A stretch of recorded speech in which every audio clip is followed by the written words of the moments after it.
સુરતમાં મહિલા પીએસઆઈનું પાટીદાર યુવક ઉપર નિવેદન. સરથાણાના મહિલા પીએસઆઈ ઉર્વિશા મેંદપરાનો વિડીયો વાયરલ થયો. પીધેલા પકડાયેલા 15માંથી 10 પાટીદાર યુવાનો હોય છે. તેમણે કહ્યું કે આવા યુવકો એક દિવસ લોકઅપમાં રહેશે તો ભાન થશે.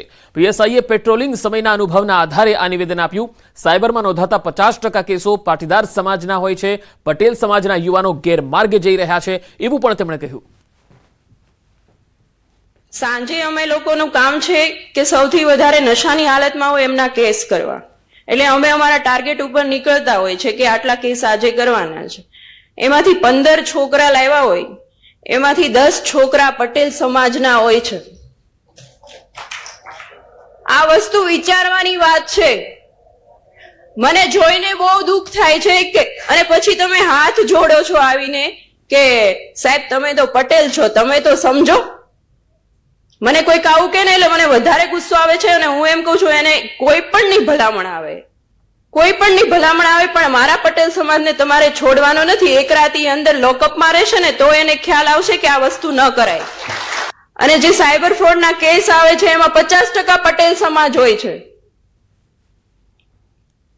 શું કામ આવડા રસ્તે ચડો છો? પટેલ સમાજે આટલી નામના મેળવી છે, આટલું આગળ વધ્યા છે, તો શું કામ આવી રીતે પતન તરફ જવાનું? આજુબાજુના વ્યક્તિ પણ અમને એમ કહેતા હોય છે કે સાહેબ તમારો સમાજ છે, તમારો સમાજ છે. કેટલી શરમ આવે.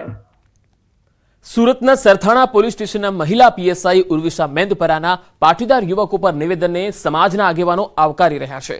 કોંગ્રેસ નેતા અને પાટીદાર અગ્રણી મનહર પટેલે કહ્યું કે સેવાકીય સંસ્થાઓએ આ અંગે વિચારવું પડશે. આ અંગે સમાજને ધ્યાન દોરવાનો મેં અગાઉ પણ પ્રયત્ન કર્યો હતો. તેની પાછળ જવાબદાર કારણો શોધવા પડશે. દિનેશ બાંભણિયાએ પણ પીએસઆઈના નિવેદનને સમર્થન આપ્યું. તેમણે આવા લોકો વિરુદ્ધ કડક કાર્યવાહીની માંગણી કરી. ભાજપના પાટીદાર નેતા અલ્પેશ કથિરિયાએ પણ કહ્યું છે કે સમાજમાં રહેલા દૂષણોને નાથવા સમાજના આગેવાનોએ મંથન કરીને ઉકેલ લાવવો જોઈએ. પાટીદાર અગ્રણી પરસોત્તમ પીપળિયાએ કહ્યું કે સાયબર ક્રાઇમનો ભોગ પાટીદાર યુવાનો ન બને એ માટે સામાજિક સંસ્થાઓએ આગળ આવી સેમિનાર કરવા જોઈએ અને જાગૃતિ લાવવી જોઈએ. એક સમાજના એક પ્રહરી તરીકે ખાસ કરીને જે જાહેર જીવનમાં છે, જે સમાજનું નેતૃત્વ કરે છે, સમાજ ઉત્થાનની જે લોકો પ્રવૃત્તિ કરે છે, એની દ્રષ્ટિએ આ ખૂબ અગત્યનો અને ગંભીર મુદ્દો છે. તો સમાજ આ બાબતે ખૂબ જ ગંભીર રીતે વિચારે અને આ બાબતે પોલીસ કાર્યવાહી પણ કડક પાયે થાય અને કોઈ પણ વ્યક્તિ આવા વ્યક્તિઓની ભલામણ ન કરવી જોઈએ એવું મારું સ્પષ્ટ માનવું છે. કોઈ પણ પ્રકારનું વ્યસન હોય એ માટે સમાજના આગેવાનોએ મંથન કરવું જોઈએ, ચિંતા કરવી જોઈએ. અને માત્ર ચિંતાને મંથન કર્યું નહીં, એ પછી એનું સમાધાન કઈ રીતે થાય, કઈ રીતે આ સમસ્યાનું સમાધાન થાય એ માટેના પણ પ્રયાસ થયા. જે સામાજિક સંસ્થાઓ છે એના સેમિનારો ગોઠવવા જોઈએ, જાગૃતતા લાવવી જોઈએ અને બને એટલા ઓછા બનાવો બને તે માટેના પ્રયત્નો કરવા જોઈએ.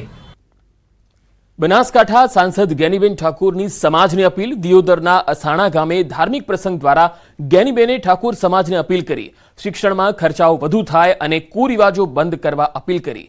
મને અભિનંદન આપવાનું મન થાય કે અસાણા ગામ પોલીસ સ્ટેશન એ ઓછું જતું હશે. નાની મોટી બબાલ થાય તો સમાધાન કરી લેવું, ફરિયાદ દાખલ થાય ત્યારબાદ અનેક ખર્ચાઓ થતા હોય છે. નહીતર સમાજવાળા ન્યાય કરશે તો તેઓ પોલીસવાળા નહીં કરે. ગેનીબેન ઠાકોરે આ વાત કહી હતી. અનેક ગામના લોકો એવા છે કે જે ગામની વસ્તી ઓછી છે પરંતુ એ ગામમાં પોલીસ કેસ વધારે છે. ઝઘડો થાય છે તો પોલીસ સ્ટેશન ન જતા સમાજ કુટુંબને ભેગા મળી અને ન્યાય કરજો. પોલીસ સ્ટેશન જવાથી વકીલ, વચેટિયા અને પોલીસ વચ્ચે નીચોવાઈ જવાય છે. અને ફરિયાદ કોઈ પણ દાખલ થાય તો ફરિયાદ દાખલ થાય ત્યાંથી કરીને વકીલથી કરીને ડોક્ટરથી કરીને વચ્ચે સોવટિયાથી કરીને જ્યાં સુધી સમાધાન ના કરો ત્યાં સુધી જે કેસ કર્યો છે જેના ઉપર એ પણ હાથે જીવી નાખે અને જેના ઉપર થયો છે આ ફરિયાદ કરવા વાળો અને આરોપી એ બે એકદમ આખા નેસ હોઈ જાય, ધોઈ જાય અને અંતે તો પછી સમાધાન કરવું પડે. એટલે આજ આ મેલડી માતાને એટલી જ પ્રાર્થના કરજો કે ભૈયામાં, કુટુંબમાં, હગાવાલામાં કોઈની ભૂલ આવે, નાના મોટી કોઈ પણ બબાલ કે કોઈ પણ કારણોસર મન દુઃખ થાય તો મેલડી માતાને વધે રાખીને ન્યાય ગામના આગેવાનો અને હગાવાલા તોડવું, પોલીસ સ્ટેશને ના દાદા. દાહોદમાં હિટ એન્ડ રનમાં 2ના મૃત્યુ થયા. જૈન સાધ્વી અને શ્રાવકનું મોત થયું. અજાણ્યો વાહન ચાલક ટક્કર મારી અને ફરાર થઈ ગયો. લીમખેડાથી દાહોદ તરફ જઈ રહ્યા હતા સાધ્વી. કંબોઈ નજીક આ અકસ્માતનો બનાવ બન્યો. જૈન સાધ્વી અને શ્રાવકનું મૃત્યુ થયું છે. અજાણ્યો વાહન ચાલક ટક્કર મારીને ફરાર થઈ ગયો. એક્સિડન્ટ થયેલું મરણ હાલતમાં હતા બિલકુલ. અને એના પછી સાહેબ લોકો આવેલા હતા, જે પોલીસ ખાતું લીમખેડાના જે જમાદાર છે, પછી એમ્બ્યુલન્સ હતી, પછી અહીંથી એ ઝાયડસમાં દાહોદ લઈ ગયા. વલસાડ જિલ્લામાં આઈટી વિભાગનો સપાટો. જાણીતા બિલ્ડરોના ત્યાં આઈટીના દરોડા.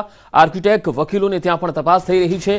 આઈટી વિભાગના દરોડાથી બિલ્ડર લોબીમાં ફફડાટ વ્યાપી ગયો છે. જાણીતા બિલ્ડરોને ત્યાં આઈટી વિભાગ તપાસ કરી રહ્યું છે. આર્કિટેક્ટ અને વકીલોને ત્યાં પણ તપાસ ચાલી રહી છે, જેના કારણે બિલ્ડર લોબીમાં ફફડાટ વ્યાપી ગયો છે.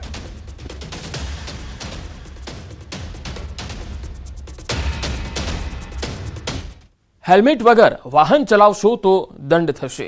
સુરત જિલ્લા પોલીસે હેલ્મેટ પહેર્યા વિના ટુ વ્હીલર ચલાવતા વાહન ચાલકો સામે લાલ આંખ કરી. સુરત જિલ્લા પોલીસે હેલ્મેટ વગરના બાઇક ચાલકો પર કાર્યવાહી કરી. પલસાણાના કડોદરા વિસ્તારમાં 9 વાહન ચાલકોને દંડ ફટકારવામાં આવ્યો. હેલ્મેટ પહેર્યા વગર દ્વિચક્રીય વાહન ચલાવનારને પોલીસે 500 રૂપિયાનો દંડ ફટકાર્યો. સરકારી કર્મચારીઓ સામે પણ પોલીસે તવાઈ બોલાવી.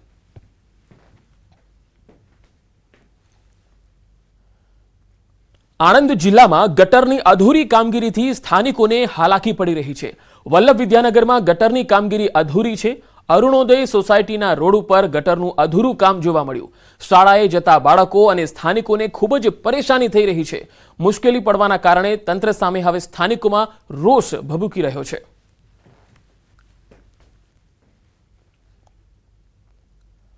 પ્રધાનમંત્રી નરેન્દ્ર મોદી 2 દિવસ અમેરિકાના પ્રવાસે છે. વોશિંગ્ટન એરપોર્ટ પર પીએમ મોદીનું ભવ્ય સ્વાગત થયું. પીએમને આવકારવા માટે ભારતીયો એરપોર્ટ પર ઉમટ્યા હતા. રાષ્ટ્રપતિ ડોનાલ્ડ ટ્રમ્પ સાથે આજે તેઓ મુલાકાત કરવાના છે. વેપાર, રક્ષા, ઉર્જા ક્ષેત્રમાં સહયોગ મુદ્દે ચર્ચા થઈ શકે છે. આતંકવાદ અને H-1B વિઝા જેવા મુદ્દાઓ પર પણ ચર્ચા કરવામાં આવી શકે છે. પ્રધાનમંત્રી 2 દિવસ અમેરિકાના પ્રવાસે છે. વોશિંગ્ટન એરપોર્ટ પર પીએમનું ભવ્ય સ્વાગત કરવામાં આવ્યું હતું અને ભારતીયો પણ અહીંયા મોટી સંખ્યામાં પીએમને આવકારવા માટે એરપોર્ટ પર ઉમટ્યા હતા. અમેરિકામાં ટ્રમ્પ સરકાર બન્યા બાદ પીએમ મોદીની આ પહેલી અમેરિકી યાત્રા છે. પીએમ મોદી રાષ્ટ્રપતિ ટ્રમ્પ સાથે મુલાકાત કરવાના છે, જ્યાં બંને દેશોના સંબંધોને વધારે મજબૂત કરવા, વેપાર, રક્ષા અને ઉર્જા ક્ષેત્રમાં વધુ સહયોગ વધારવા પર ચર્ચા કરવામાં આવશે. ગાંધીનગરમાં youth as a bridge for BIMSTEC exchange theme હેઠળ સમિટ યોજાઈ. કેન્દ્રીય મંત્રી મનસુખ માંડવિયાએ સમિટનું ઉદ્ઘાટન કર્યું. મુખ્યમંત્રી ભૂપેન્દ્ર પટેલ પણ આ સમિટમાં ઉપસ્થિત રહ્યા, જેમાં ભારત, બાંગ્લાદેશ, મ્યાનમાર, નેપાળ, શ્રીલંકા, થાઇલેન્ડ અને ભૂતાન જેવા દેશના 70 પ્રતિનિધિઓએ ભાગ લીધો. દેશમાં યુવા નેતાઓને સશક્ત બનાવવા માટે ભારતે બહુક્ષેત્રીય પહેલ યુવા સેતુ પ્રસ્તાવ મૂક્યો અને રક્ષા ખડસે 2047માં વિકસિત રાષ્ટ્ર માટેના ભારતના વિઝન પર સત્રની અધ્યક્ષતા કરી. સાંસદ ડોક્ટર હેમાંગ જોશીએ ભારતીય ડેલિગેશનનું નેતૃત્વ કર્યું. 7 દેશના પ્રતિનિધિઓએ દાંડી કુટીરની મુલાકાત લઈ મહાત્મા ગાંધીના વારસા પર ચિંતન કર્યું. બિમસ્ટેક યુથ સમિટ એ બાંગ્લાદેશ, નેપાળ, ભૂટાન, થાઇલેન્ડ, મ્યાનમાર, શ્રીલંકા અને ભારત આ તમામ દેશોનો એક એવો સમૂહ છે કે જેઓ સાથે મળી અને કઈ રીતે મ્યુચ્યુઅલ કોઓપરેશન, ઇકોનોમિક ડેવલપમેન્ટ અને કલ્ચરલ એક્સચેન્જીસ માટેના સામૂહિક પ્રયાસો કરી શકે. અને મોદીજીનું જે વિઝન, જે વિકસિત ભારત તરફનું વિઝન છે, આ વિઝનને વધારે બળ આપી શકે.